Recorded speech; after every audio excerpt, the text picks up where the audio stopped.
تو نبی صلی اللہ علیہ وسلم آج کی سائنسی تھیوریز اگر قرآن نبی کو بتاتا کہ زمین سورج کے گرد گھوم رہی ہے، اور جو بھی آج کل سائنسدانوں کی جتنی ایجادات ہیں یہ ساری چیزیں قرآن بتانے لگتا، تو اس سے اسلام کی حقانیت آج تو سمجھ میں آتی، مگر 1200-1300 سال کے انسان قرآن کے قریب آنے کے بجائے دور ہو جاتے. وہ کہتے قرآن ایسی باتیں کر رہا ہے جو مشاہدے کے خلاف ہیں.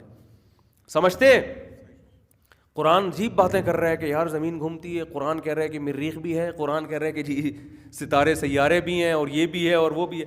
تو قرآن نے سائنسی ٹاپک بھی اتنے چھیڑے ہیں جتنے وہ لوگ افورڈ کر سکتے تھے. آسمانوں کی بات کی، کل فی فلک یسبحون، جتنے سیارے ستارے ایک دائرے میں تیر رہے ہیں، یہ چیزیں تو وہ دیکھ رہے تھے کہ سیاروں کو چلتا ہوا دیکھتے تھے. للشمس ينبغي لها ان تدرك القمر ولا الليل سابق النهار، نہ چاند کبھی سورج سے ٹکراتا ہے اور نہ دن رات سے پہلے آتی ہے. کل فی فلک یہ وہ سائنسی حقائق تھے جو عرب لوگ جانتے تھے کہ یہ تو نظر آ رہا ہے.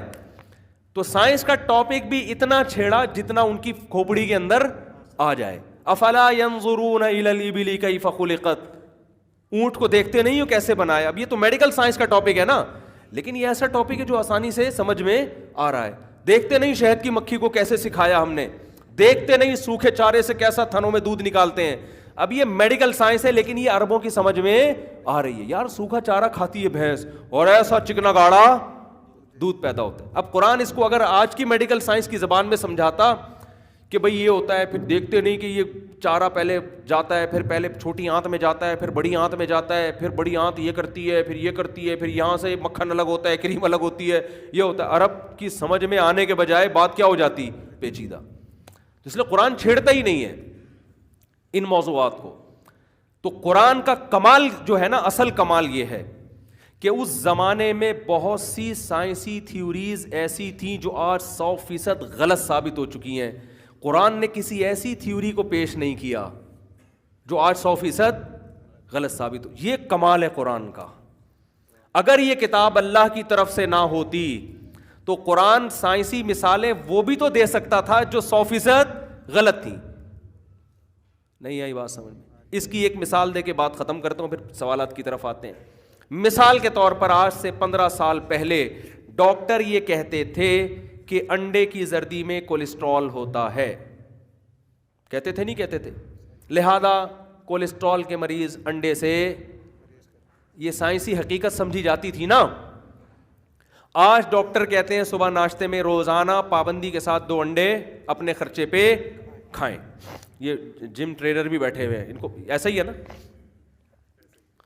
میں جب 15 سال پہلے مجھے جم جانے کا شوق ہوا تو ایک ٹرینر تھے، انہوں نے کہا کہ مفتی صاحب انڈے اتنے کھایا کریں روزانہ نا جب ایکسرسائز کریں. میں نے کہا بھائی اتنے انڈے زردی میں مزہ ہوتا ہے؟ انہوں نے کہا نہیں، زردی کوے کو کھلائیں. وہ مجھے کوے کا لفظ یاد آتا ہے.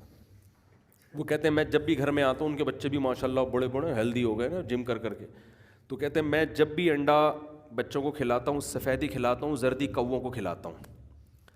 تو زردی کے خلاف اتنا کچھ کہا کہ مجھے کووں پہ ترس آنے لگا کہ اتنی خراب چیز ان کو کھلائی جا رہی ہے. کوے تو سارے مرنا شروع ہو جائیں گے، ہارٹ اٹیک سے، ڈپریشن سے، کولیسٹرول سے. پھر مجھے سمجھ میں آیا کہ یہ کوے جو ہیں ان کے ساتھ آپ تھوڑا سا فری کرا لیں تو آپ کو اتنا تنگ کیوں کرتے ہیں یہ. تو مجھے لگا کہ شاید یہ کولیسٹرول کی وجہ سے ڈپریشن میں مریض بن گئے نا.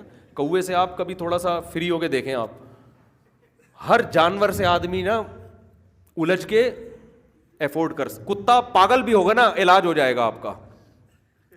کوے سے اگر آپ نے تھوڑا سا بھی گڑبڑ کر لی نا چھوڑے گا ہی نہیں. اتنا مارتا ہے آپ جا ہی نہیں سکتے. کنویں کے قریب آپ کھڑے ہوگے نا، پیچھے سے آگے ٹھونک مارے گا، آپ کنویں میں گرو گے. یہ حقیقت بتا رہا ہوں، آپ کنویں میں گر جاؤ گے. یہ کر لیتا ہے کوا، اتنا خطرناک. تو اب مجھے ایک بات بتاؤ، اگر میں اپنے آپ کو مذہبی رہنما کے طور پہ پیش کرتا 10 سال پہلے کہ میں مذہبی، میں معاذ اللہ نقل کفر نباشت، میں یہ دعویٰ کرتا میں پیغمبر ہوں اور میں خدائی تعلیمات کے بغیر کچھ بھی نہیں کہتا، تو میں اگرچہ یہ لوگوں کو نہیں بتاتا کہ میں سائنسدان ہوں، لیکن میں انڈے کی مثال میں کولیسٹرول کی مثال دیتا کہ نہیں دیتا. 10 سال پہلے تو 15 سال پہلے تو سب یہی کہتے تھے زردی میں خراب والا کولیسٹرول ہوتا ہے. ایچ ڈی ایل کہتے ہیں نا اس خراب والے کو، ایل ڈی ایل سوری. میں کہتا بھائی اس میں LDL ہے، یہی کہتا نا میں کوئی بھی مثال دیتا تو میں سفیدی کی مثالیں دے رہا ہوتا، زردی کی مثال نہ دیتا. ایسا ہی کرتا نا میں، بلکہ زردی کو میں غلط طور پہ پیش کرتا. 10 سال بعد جب تحقیق چینج ہوتی، 10 سال بعد جب تحقیق چینج ہوتی تو لوگ کہتے ہیں مفتی صاحب کی کہ معاذ اللہ جو پیغمبری کا دعویٰ تھا وہ گیا ختم، کیونکہ یہ تو 100% غلط ثابت ہو گیا. اس کا مطلب یہ خدائی تعلیمات نہیں ہے. ایک ایسی مثال دیتا جو کامن تھی نا، سبھی کہتے تھے بھائی انڈے کی زردی نہ کھاؤ. تو اس موقع پہ جب ایک بہت بہترین مثال دی جا سکتی تھی، اس وقت بھی اس پہ خاموشی اختیار کرنا یہ خود انسان کے برحق ہونے کی دلیل ہے. اس کا مطلب اس کو یہ پتا ہے کہ یہ مثال کل غلط ثابت ہو سکتی.